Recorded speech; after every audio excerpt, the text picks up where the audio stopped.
A recent Pew survey reported that 50% of people who attend church on a weekly basis think that there's conflict between science and the Christian faith. And that attitude spills over to the young people who are part of congregations. And I find that many times young people have this perception that science is something that they should avoid, that it's something that's dangerous, that it would be a struggle to be a scientist and to be a Christian. Is that really the case, is the question on the table. And thankfully I'm joined today by Dr. Bijan Namadi, who's a physicist and a Christian, to help unpack that question. Bijan, is it possible to think of a career in science as being ministry, as a calling?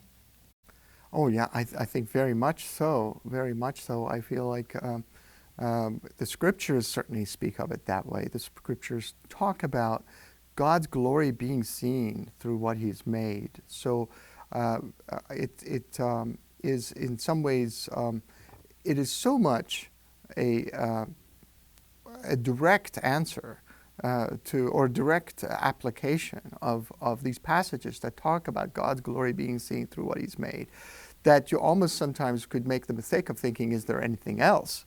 But there, of course, is.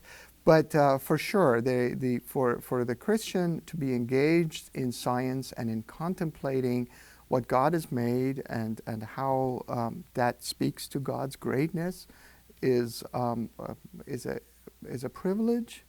And for the person who is so equipped, who is so gifted by God, that they can do it, I would say it's a wonderful way to spend your life. So I hear you saying that in a sense, by studying the creation, you could view it as almost being an act of worship. And as a scientist, maybe you could be considered somewhat of a worship leader in that sense, where you're giving people in the church a fresh perspective on the creation. Yes. Yeah, very much so. I think that that is a service we do not just to our Lord, but in obedience to our Lord, to the rest of the community of Christians. I find that when I give a talk on, say, extrasolar planets or the origin of the universe or something like that, people are there is excitement, there's a sense of gratitude, and the same gratitude I feel when I hear somebody else speak of these things, because you see that this transcends this person. The person has done you a service, who has talked to you about some aspect of science that shows God's glory. But your eyes then get moved over and you see the higher thing, which is God, the God who made it. And there is an exaltation in God's glory and His goodness, His majesty, His mercy, and His tender care, His concern for us in making a world that takes care of us, but it's also a world that is amenable to our understanding. We wouldn't have expected that necessarily, but God has made it that our world is amenable to being searched out and understood. And it seems like for a Christian, it's not very surprising that would happen, because we have a creation mandate to be fruitful and multiply and subdue the earth.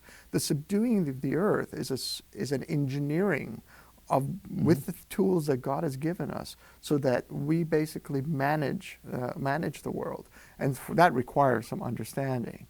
So that's on the one hand, and on the other hand is just the creation. The creation basically points to God, and so all of this together makes the calling of the Christian scientist very much something that is like an act of worship.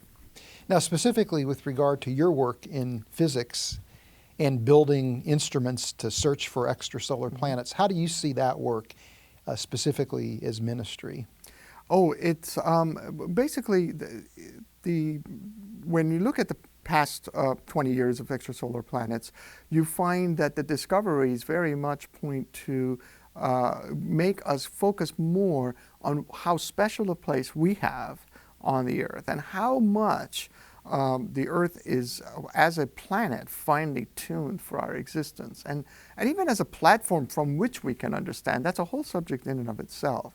But I think it's been, for me, almost a surprise that there was this much richness in the field of extrasolar planets in terms of contemplating our creation by God, the abilities He's given us to understand what He's made, and to live and thrive in the planet that He's made.